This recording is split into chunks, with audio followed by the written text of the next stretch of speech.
Yakachiva kusimba kwayakaita handina ukama naye kusimba chete ndokwandakangochiva. Akasimba papi?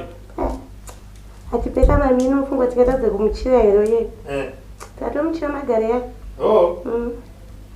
Baba takautisa zvamunoita. Ndinotomushandisa uyo achatororwa. Chimboita itoni.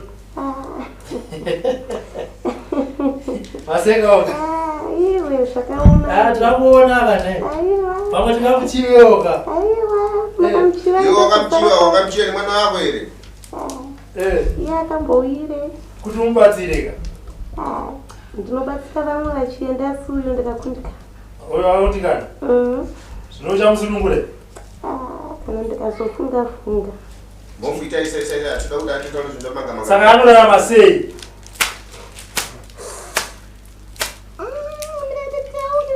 Taurai. Andonzi apiri. Apiri?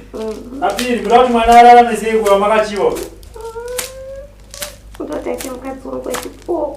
Wechi4? Saka kubva zvamakamuchiva makamupochi? Saka anorarama sei aine mhuri yaada kuchengeta?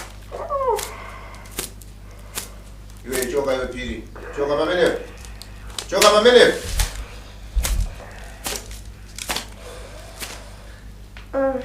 These and more stories. Tune into Zim News TV with Robert Tafumani.